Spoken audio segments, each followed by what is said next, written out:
that pretty much gives us a good idea as to, the previous section gives a good idea as to what's actually happening inside the laser material. Now we have to, before we go on to the next section, which is going to be the components that we would find inside the laser material, inside an actual working laser, we need to think about not just the laser material, but the minimum number of bits that we would need to get it to work.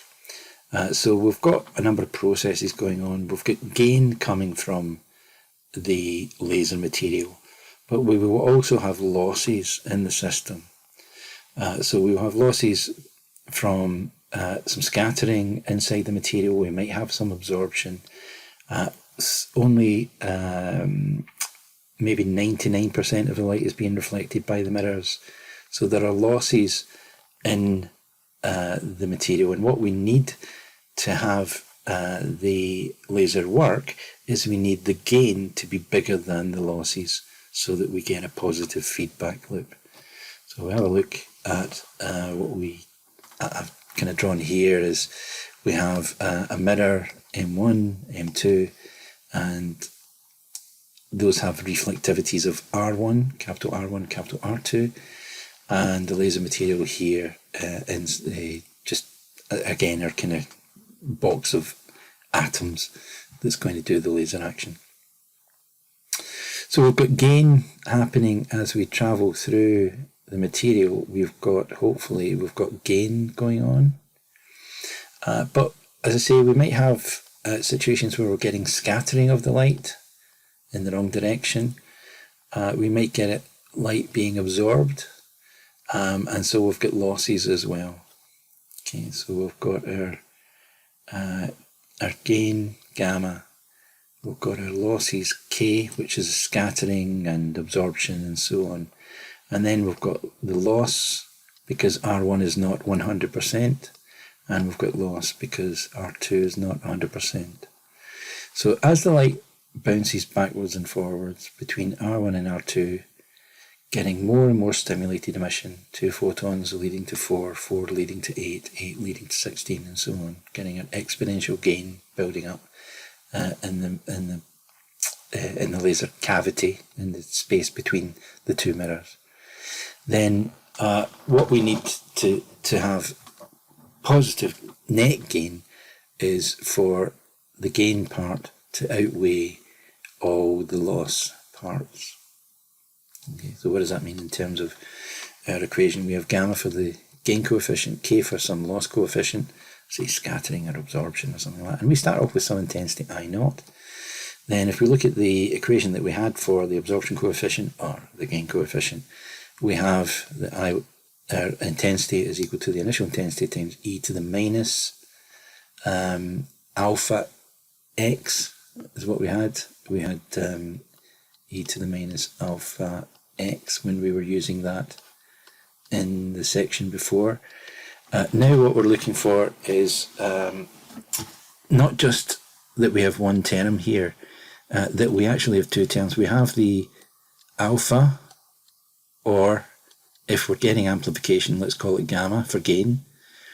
So we have alpha for absorption or gamma for gain. So, but these are the same thing. These are the things which depend on the population inversion. But we also have to have an extra term in here as well, which is going to deal with our losses. So now we have our intensity as we travel through the material, as we go through from one mirror to the next mirror, M2, M1, separated by a distance L. As we travel through that distance L, then we have e to the gamma minus K, so the gain minus the losses, times L. And if we go one full round trip, then we've got e to the gamma minus L, gamma minus K times L. Then we've got a loss here of R2, and then we've got another e to the minus gamma times L as we pass through the laser material again.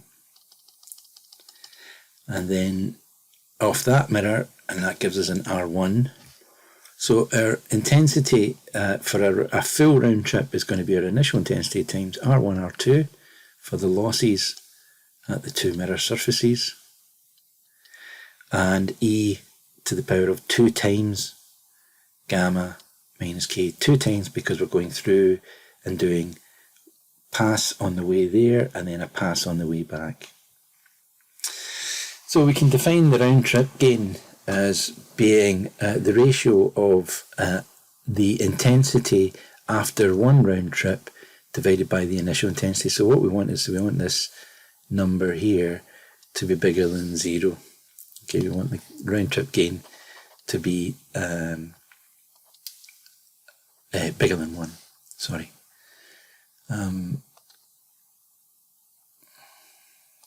Yeah. So if the gain is bigger than 1, then we have amplification going through the material. And if the gain is less than 1, then we have absorption. So in terms of the threshold condition, so when the absorption of the losses equals the gain, then G will be equal to 1. In other words, we end up with the same intensity as we start off with. We start off with I naught, we go bouncing around inside this material, back where we started with the same intensity, and G is equal to 1, and we'll call that the threshold gain coefficient. Okay.